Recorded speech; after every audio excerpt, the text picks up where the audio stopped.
Marc Nudelberg, welcome to the DC Local Leaders Podcast. Thank you for having me, Phillip. It's my pleasure. I'm super excited to be here with you. And you were like, I got a little intro. That's a great intro, by the way. You like that? Intro. I love it. Yeah, I appreciate you saying that, man. And I love what you and your dad are doing at On the Ball. For those that don't know, Marc Nudelberg, On the Ball coaching in Florida. Also, former collegiate football coach for a couple different teams. We're going to get into all of that and everything that you guys put out, all of the content that you put out, whether it's on LinkedIn or YouTube or on your podcast or in your coaching sessions. It's not just around sales. It's not just around any one particular topic. It's human performance. It's getting 1% better one day at a time, just like we do here on this show. You guys have the same motto, and I'm really excited to share your message and really just soak up all the stuff that you learned about how to translate athletics into just everyday life. Because, we're all athletes of life, basically, is the way I look at it. 1,000%. I mean, every day we're performing, right? I think that's where people don't draw the parallels. Is like they look at athletes in a game and they're like, oh, that's their performance. And I'm like, yeah, but you go to work every day and you have an opportunity to perform every day in your craft. And so where people are like, oh, well, it's on TV, so it's different. That's a true stage. That's a true performance. I'm like, it's no different than walking into the boardroom or walking into a first meeting or first visit with a prospective client or stepping into a position with your boss, whatever it is. That's your stage. That's your opportunity to perform. And high performers, before anything else, they think differently. Forget about God-gifted ability. Forget about genetics, forget about DNA. High performers think differently than everybody else.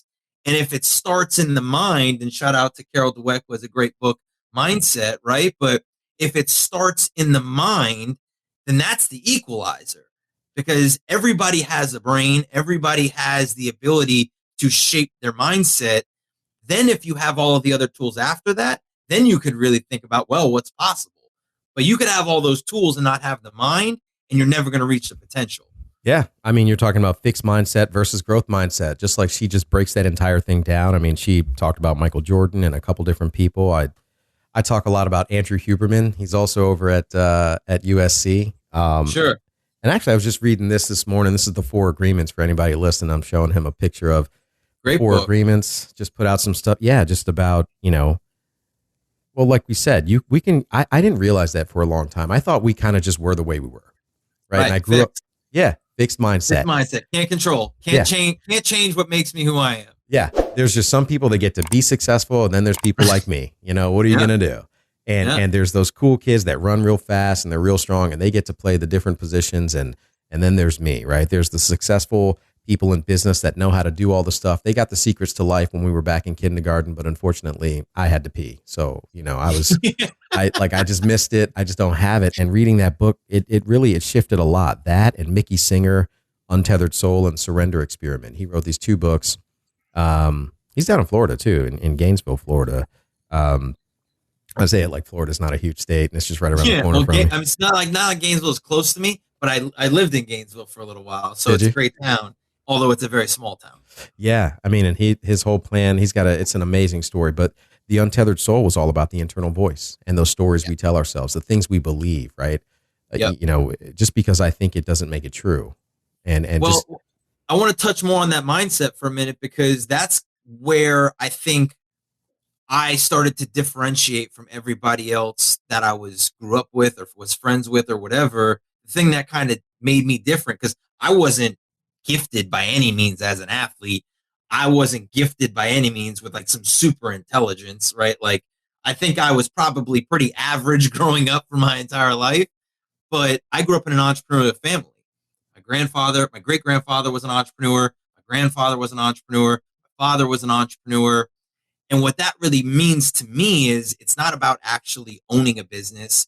It's not about being a disruptor, doing something new to change the market. Being an entrepreneur is a mindset. Being an entrepreneur was taking responsibility for what happened that day and being responsible for making the changes necessary the following day.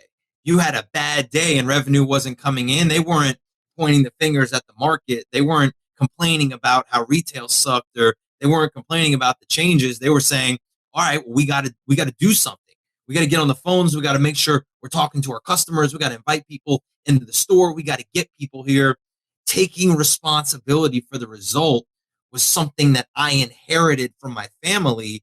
So as a kid, I was like, well, I got to be responsible for what's happening to me, which changed the way I operated in baseball when I wasn't the biggest, the strongest, or the fastest. But they asked me to pitch, and I was like, okay, I'll pitch, I'll try it, and I'll work real hard at it because I'm going to be responsible for whatever happens to me. And that mindset carried me through my college coaching career and carries me today. Yeah, no, I love that. Yeah, we started vibing right away because we've had the chance to talk to each other and we kind of know each other pretty well. But let's take a step back for a second. So I mentioned Florida. Why don't you just give the audience a little bit of a snapshot of who you are, what you've been doing? I mentioned college football. You just mentioned baseball and sure. The family. So I grew up in South Florida. Great place to grow up. Grew up with divorced parents. My dad was an entrepreneur building a business out of the backyard of our house. My mom worked really hard to be a single mom for a while and provide, and with both really strong independent parents, I grew up in two separate homes, right? But really strong homes in both places. And that offered me the opportunity to develop that mindset that I talked about, and develop some of that work ethic, which I think led me to be successful. But where I really started to take off into the college football career was I got offered the opportunity to be an equipment manager at Florida State University, which is where I attended school, straight out in my freshman year. And I got offered the opportunity to volunteer to earn the scholarship position. I volunteered, I earned the scholarship position. That carried me for a couple years until I transitioned into a student assistant coach as the staff started to carry over, and Coach Bowden brought in a new offensive coordinator. And then when that offensive coordinator, Jimbo Fisher, became the head coach, I graduated and he offered me a spot on the staff as a full-time coach as the special teams quality control. So that's how I got into college football coaching. And the lessons I learned from that about how to create value for yourself in an organization, how to earn your way into a spot, how to, find ways to create systems and, do things to help other people be successful on the staff in order to help yourself become more valuable, were all things that I write about in my book, which comes out a month from now. But those lessons, the foundations of those experiences were set for me at home, set for me by my dad, set for me by watching my family of entrepreneurs build businesses, build relationships, and take responsibility of being successful. So I just took the lessons that I learned at home, applied them into a different arena in a different industry, and that afforded me a 10-year career in college football coaching, which took me from Florida State to the University of Cincinnati, Cincinnati to the University of Florida, University of Florida to the University of Nevada, back across the country to Lafayette College before I stepped out. Yeah, no, I love that. You talked a lot, that's accountability, right? And you got that lesson from a very young age. Just real quick, what kind of business was your dad building out of the backyard? Was it on the ball or was it? So it started. So you'll see my polo is on the ball. This has been our family agency for over 25 years now, close to 30 years. And it was built out of the backyard initially as a sports marketing agency. He had unbelievable connections into the South Florida sports teams. He leveraged those relationships to help organizations market their companies in really unique ways. That led to a career of representing a lot of athletes and their marketing efforts. That then transformed into a digital marketing agency. Early in the Facebook game, my dad's always understood the power of marketing, the power of building awareness and using that awareness to create opportunities. That then transformed into a company called Sales Fuel, which was a high level introduction company, which is business development, and now into our coaching agency, which we specialize in helping organizations get better in whatever avenue they're looking to do that. So we have coaches that specialize in communications, in logistics, in nonprofit, in sales, in leadership. And depending on what your pain point is, we strive to have somebody that fits that need, that's able to come in and offer you the leadership, the expertise, and the coaching to move that organization in the right direction. Yeah, no, I love that, man. That's you're filling the gaps, right? I talk about that with mentorship. No one person fills our gaps, right? No one person fills all our gaps. We need, a tribe of mentors. So many people talk about tribes, and you can, any successful person, anyone that I've interviewed, anyone I've ever met, and it probably started from a selfish place of envy, and then I really got into it and started talking to them. That's how I started the show. Started talking to them out of curiosity, just to realize that no, like they're normal people, and they had a team of people that taught them things how to get there. And you talked about getting a lot of those lessons from a young age from your dad and his entrepreneurship, and then carrying that through the opportunities you've had and being able to say yes to those. And what I'd like to kind of get you to share is, like, what if you didn't have that, right? What if you didn't have that structure in your youth, but now you're an adult and you still have that spirit within you that you want to do more. Like, you understand that, all right, fixed mindset versus growth mindset, that I can be different. Well, I think that's the opportunity that we have in today's society that wasn't necessarily there 25 years ago, right? Like, you had to be able to afford a book in order to get that information, right? Like, back 30 years ago, if you wanted to know what Carol Dweck had in her book Mindset, you had to go get the book and read the book, or somebody had to give you that book and then you had to read it. In today's world, the access to information is limitless, right? Like, you could just punch into YouTube, right? Like, review of Carol Dweck's Mindset, or you could say summary of whatever book you want, and you're going to get a teaser. You're going to get a lot of people. You're not going to get one. You're going to get 15 different people that have given their reviews on that book and the lessons they took from that book. That doesn't mean you shouldn't go read the book, but it offers you great insight into that book to say, hey, maybe this is something that can help me. And so the access to information and the access to people has never been greater. The one thing you have to have if you're wanting to change your direction or change your mindset or change something about yourself is the willingness to ask for help. If you don't have the willingness to ask for help, or you don't have the courage to ask for help, nobody's just going to give it to you. The people who become successful, who had that team of people that got them there, 99.99999% of them just weren't afraid to ask, weren't afraid to be the one who asked the stupid question in the room, or stand up and say, hey, can you explain more of that for me so I can really understand it? They weren't afraid to get the knowledge that they were then able to leverage to do the things that made them successful. Yeah. I mean, every single person that I've talked to and that I've ever asked to be my mentor, asked for their advice on something. I don't usually go up to people, hey, will you be my mentor, Mark? That's not usually, I've never even used that phrase ever. But, every time I've asked someone for help, right? Whether it was in, my personal story, I needed a lot of help. That's why I got help to give, right? I've changed my life entirely. I was homeless 8 years ago. But there was always this moment where I was worried, or I was afraid to ask them, like, I don't want to take their time, or like, they're too busy, or like, who do I think I am? Why would I ask them? And then something happens and I do, and they couldn't be happier to share that message with me, or to sit down. And it doesn't mean that they drop everything that they're doing and meet me right away. It might take some hustle, but what's interesting is that, like, I always say to people, they're like, oh, well, what if they tell me that they don't want to talk to me, they don't want to give me advice? And I'm like, then you probably don't want the advice they were going to give you anyway.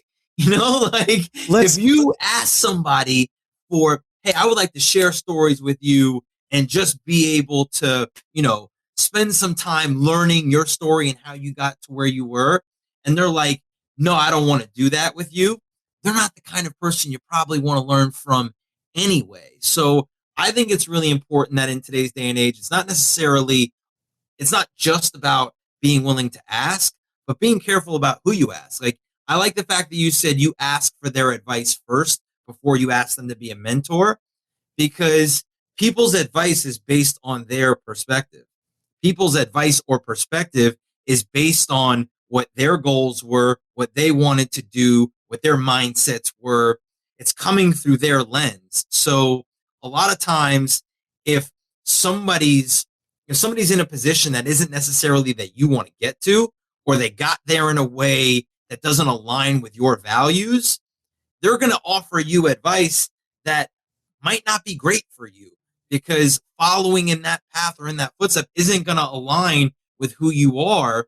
And I got asked this question the other day in an interview that said, like, 40% of the workforce is unhappy with where they are. And they asked me why. And I think the simple answer to that question is they're out of alignment, right? They're misaligned. What they're being asked to do, who they're waking up and having to show up to be every day, isn't in alignment with who they would choose to be. It's not in alignment with what they would choose to do. And that could fall on the individual. That could be an individual problem, but I also think it's a leadership problem. I think leaders have to be responsible for knowing their people and knowing what they want to do, where they want to be, where they want to go, in order to help align their mission and their daily activities with who that person wants to be and where they want to go. Yeah. I mean, you sound like a coach, right? You probably, I know that we talked about that before. When we talked about this misalignment, that just made me think of this book, The Four Agreements, again, just because he talks about the shadow world and how, that unhappiness or that discontent that we feel is because there's a misalignment with who we actually want to be and the messages that we were given from other people. And just, find someone who has what you want and do what they do, right? If they have what you want, if they have the athleticism that you want, ask them what their diet is, figure out how they're working out. If they have the career that you want, ask them how you can get from where you are to be closer to where they are. And that's based, the prerequisite there is that they have what you want, that they communicate with others the way that you want. And what's even crazier is that in today's world of content, you probably don't even have to ask them. If there's somebody of that kind of stature or status, they've probably been on a podcast or in an interview or written an article that actually tells you about it. Or maybe they're like Derek Jeter and they have a whole series about how they did what they did, right? Like, the information is there for you now. And I think that's the part of doing the work, right? Like, the first chapter in my book is titled, Just Do the Friggin' Work, right? Like, stop wishing, stop imagining, don't fake it till you make it. Just figure out what the work is and then go do the work. And the more you do the work, the better you'll get. And the better you get, the more confidence you'll have. And the more confidence you have, the more responsibility you'll look to grab. And before you know it, you're going to be beyond what you thought you wanted to be. And you're going to be looking for what the next step is.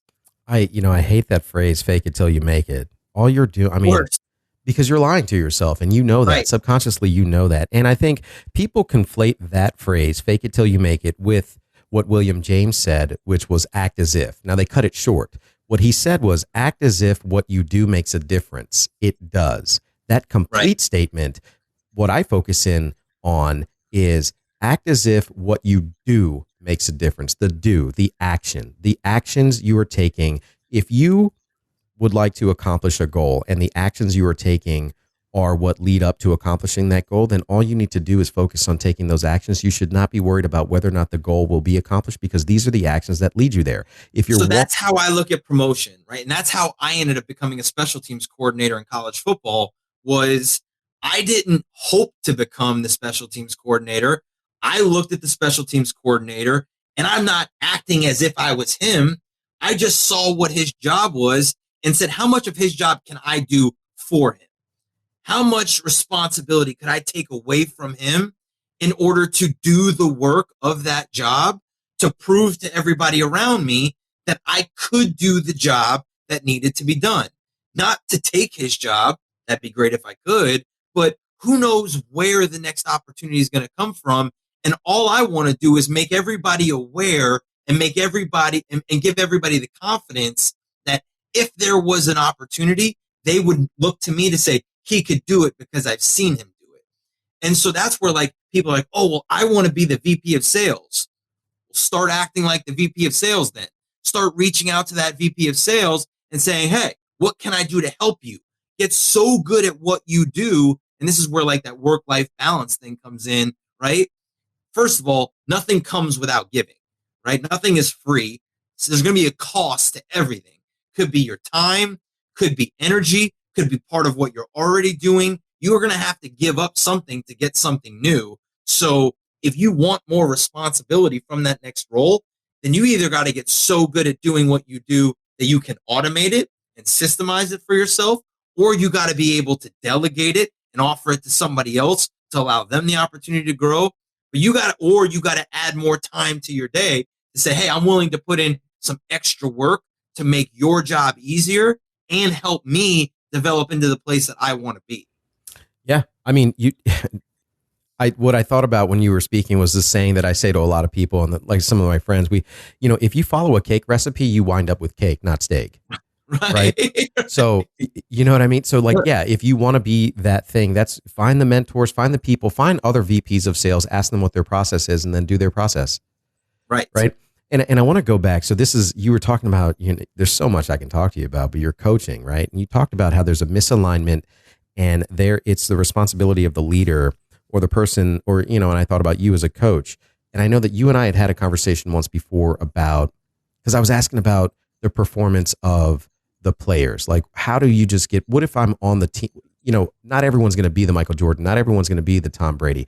How do you get the person to just play the position that they're supposed to play? Because you talked about that when it came to sales or whatever position you're in, you can learn plays. I understood that because I played football. You can learn the play that makes you successful at that thing without having to be the best at it.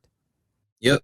And I think so what people most times don't think about when it comes to special teams is that there's only 3 people on the football team that were brought on the team to play special teams. The kicker. That's the kicker, the punter, and the snapper, right? Like those are the only 3 people that are on the team to play special teams.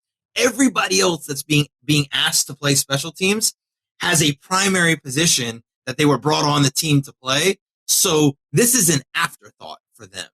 And so in order to get people to buy in to what the overall mission was, is I had to get them to buy into more than just what their role was to begin with, right? Like we got to, as a unit, believe that we have the opportunity to affect the game positively.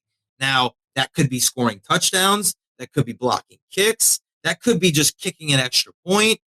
Everything, we got to believe that we can affect the game positively. If everybody's in alignment and believes that, now I'm going to tie what you do into that overall goal. And that's my responsibility as the leader to show you why this individual role is so important to the overall goal of us affecting the game positively through special teams. And if I can do that for each individual to say, hey, what we're trying to do as a unit is impossible to do without this individual effort and responsibility. And I'm teaching you exactly how to do it. Now it's my responsibility to hold you accountable to that effort, that technique in order to be able to play the position. So that's where I think leaders sometimes are like, yeah, I set expectations, but then I'm like, well, how do you follow up on that setting of the expectation with not accountability and consequences, but with observation, communication, and coaching, right? Like if I just tell you what to do and then look at the result and say, well, you didn't do it again next time. And then look at the result again and say, well, you didn't do it again next time. I'm not actually doing anything to help you. If I don't observe and then be able to communicate to figure out why you're not able to do the thing I'm asking you to do, you might not be physically able to do it. I may have you in the wrong position. I may be asking you to do something that you legitimately cannot do. I've now done you a disservice and I'm holding you accountable to something that you can't do. So there's a whole part of communication and aligning. Hey, what do you want to do? If you don't want to help the football team win, I can't find a position for you on the field. So understanding what people's goals are and then having the skill or the understanding to be able to align that individual's goal.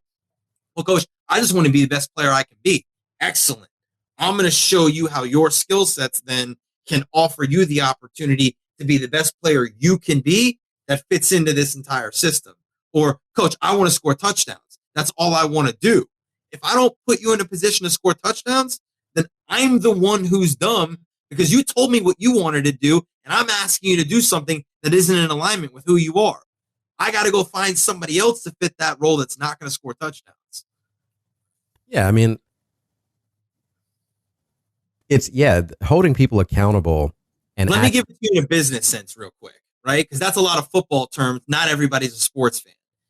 The number one activity that people need to be held accountable to in developing new business in a biz dev role is having conversations, right?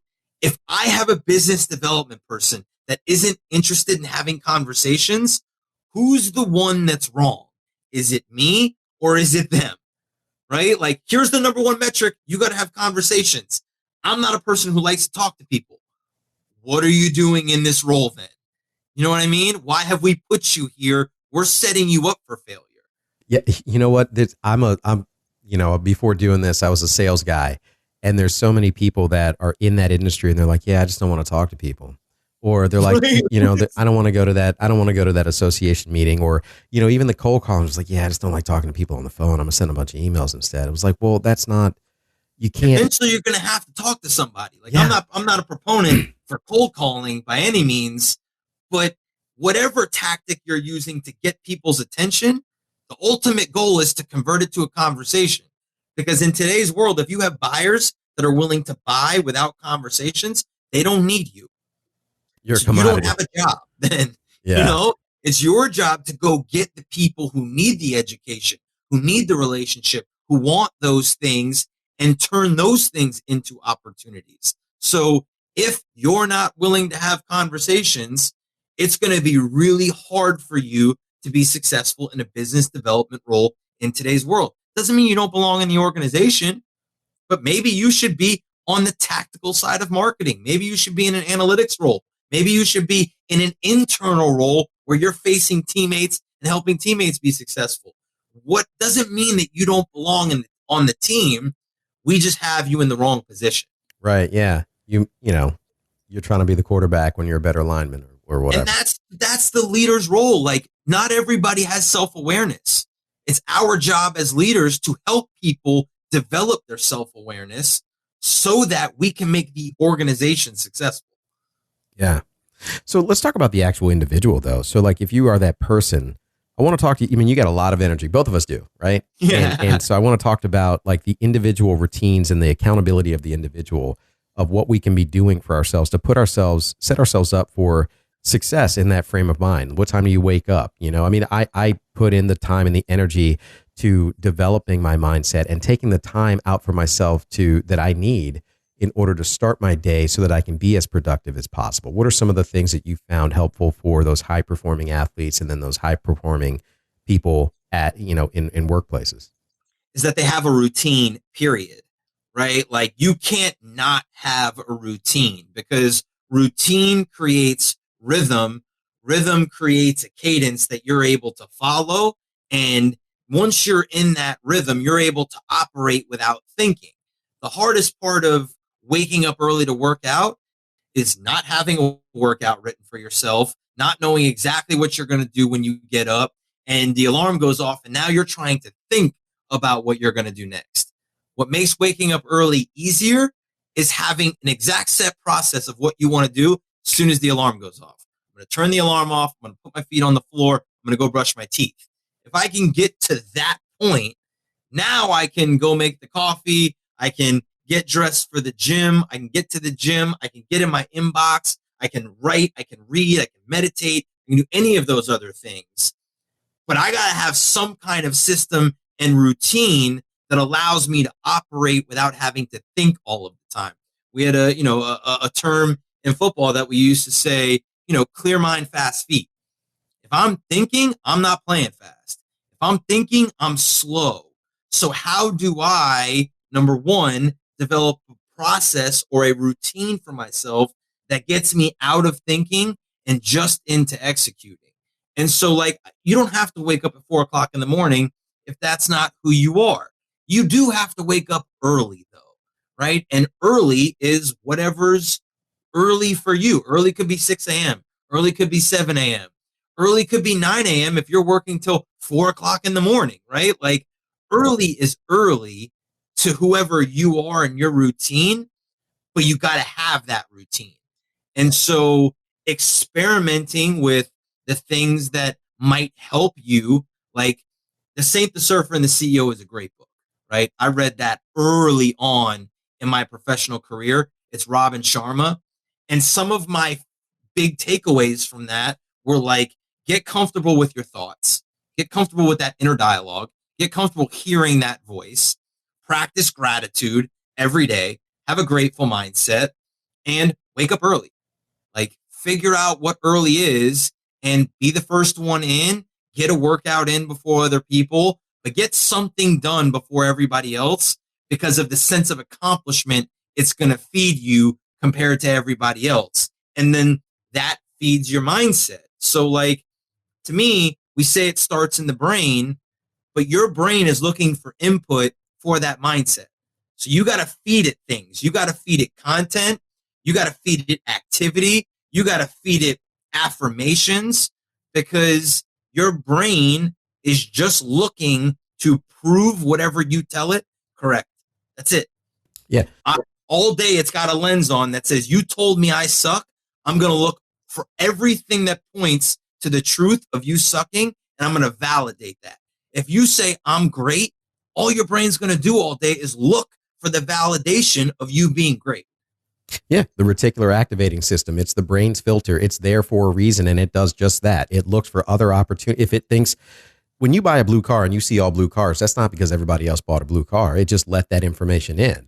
So Correct. When you say that, I'm fat, ugly, stupid, and I'll never be successful, it thinks, oh, that's what he likes to think. So let's find more opportunities to reinforce what he already thinks. And I've never noticed baby strollers until I got a baby stroller. And you better believe that as soon as I bought a baby stroller, I started noticing every stroller, brand, wheels, gadgets. I was like, I see it all now.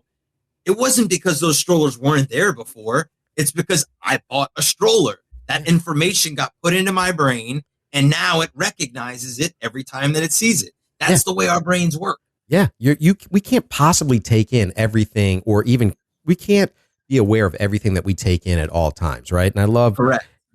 Robin Sharma. I'm a huge fan, right? The 5 a.m. Club, 5 a.m. Club. The monk who sold his Ferrari. I mean, those are the two that always get talked about. I don't know why Saint Surfer CEO doesn't get talked about more. It's one of my favorite books. Yeah, when you said it, my brain was like, we know this book. And then when you said Robin Sharma, I was like, oh, that's right. Yeah. Yeah. I mean, and it's, a lot of people push back and they say, well, I don't have the motivation to wake up on time. And I always tell them to act their way into a better way of thinking, because you're not going to be able to think up better actions. Well, yeah. So as soon as I hear somebody tell me that they don't have the motivation to wake up early, I'm like, that's because you just said that. If you would have said, you know what, I do have the motivation to get up early, then you hold yourself accountable to what you just said. That's an entirely different mindset and motivation. You're defeating yourself before you even get started by verbalizing. I mean, it was 60,000 negative thoughts a day, right? Like that was part of being in sports, was I got to work with a lot of mental conditioning coaches, right? And Trevor Moawad, rest in peace, died of cancer, has 2 great books, It Takes What It Takes and Getting to Neutral. And he's worked with, Russell Wilson and Pete Carroll, but he also worked with a lot of the college programs that I was around, Nick Saban's programs, Jimbo Fisher's programs, Kirby Smart's programs. And a lot of what he talked about was not verbalizing the negative thoughts that we have. You can't really control the fact that your mind is going to try to play games with you. It's going to have doubt. It's going to have fear. Those things are going to come out. But as soon as you choose to verbalize those things, there is a much higher likelihood of them being true or coming to fruition because you spoke it out loud. So understanding how to put a filter on our thoughts from what comes to our brain and what comes out of our mouth.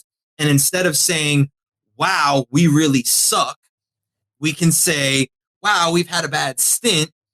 But the reality is that what's happened before has no consequence on what happens in the future. The only thing that has a consequence of what happens in the future is what I do right now. past is the past. It is what it is. We can choose to let the past affect the present, which will for sure affect the future, or you can make the decision not to let the past affect the present. Do what you need to do now to affect the future positively. Oh, I love that. Yeah, Bruce Lee. Words are like spells, right? That's why they call it spelling. I think that's like, as you get into self-help, or as you get into self-development, or as you get into mastering the art of development, you realize that like the principles we're talking about can be found in like the Bhagavad Gita, which is like the Hindu text that was written 6,000 years ago. Right. Or it could be found in the Bible, which was written 3,000 years ago, or 2,000 years ago. None of this is news. It's not new information. Yeah.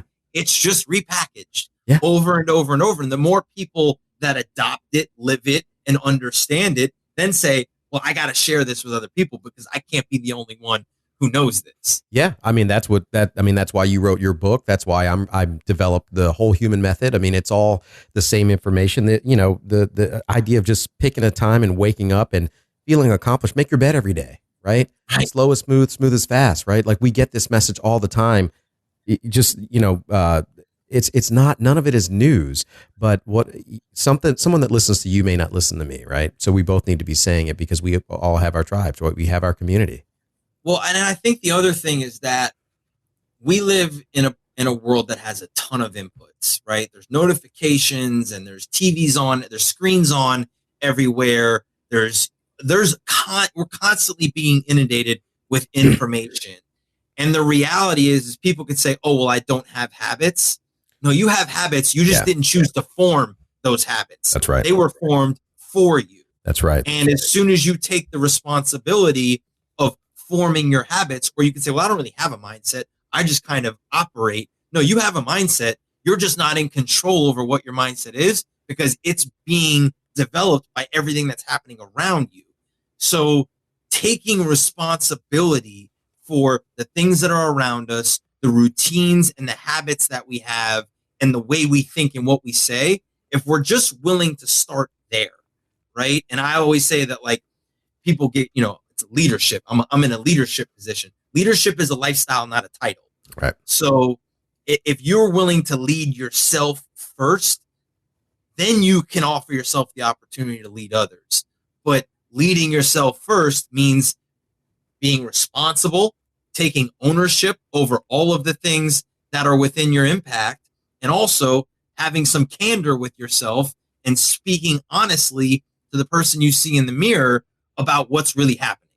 Yeah. Everything in my life is of my own making, right? I mean, I'm responsible and taking that accountability. Now, that doesn't mean that other things don't land on me, but just like if there's something about my life that I don't want to be happening, I need to look at my habits and I need to look at the actions that have gotten me here.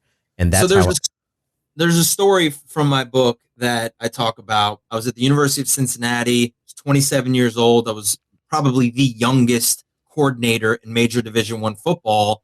And we had a good year. We finished within the top 20 on special teams. I recruited some guys out of Florida. We go to a bowl game. We finish the bowl game. We go on vacation. And I get a call from the head coach, and I get fired over the phone, right, from the head coach while I'm on vacation. And it was like an earth-shattering moment, right? And when I asked him for the feedback of like, hey, coach, like, what can I learn from this experience to get better? What would have helped me keep my job here? His response to me was, oh, no, you did a good job. This is just part of the business. And so it wasn't really my fault that I got fired. It wasn't anything that I did or wasn't anything that I could have done to keep that job. That was going to happen regardless, but that didn't mean that it wasn't my responsibility still. That thing that happened to me wasn't my fault, but it was still my responsibility. I still had to process it. I still had to learn from it. I still had to go get my next opportunity because I could either let that moment define me or I could define that moment. And so that's where, the title of the book is Football or Family, Football, and Failure. It's the principles that I learned from my family that help me navigate all of these challenges and all of these lessons that I learned in football and the failure that came through all of that led me to be successful. Yeah. I mean, I've learned way more from my failures than I have from my successes. I mean, all of the lessons that I've learned over my lifetime have come from something not relatively tragic. I mean, I was trying to kill myself, 8 years ago. I was, the way that I was living and we learn from our failures, but what I like about that is you learn from your failures. I think that's one thing that not everybody understands. And I think that's a lesson that people need to learn, is that when you look up the definition of failure, like, do you know what the actual definition of failure is? It's the omission of an expected action or result. So so we fail all day, every day, right? Like, as soon as I expect to make the green light and it turns red, I just failed, right? Like, so every time we expect something to happen or expect there to be a certain result, and that's a failure. Yet we look at failure as this monumental, heavy action or consequence to life.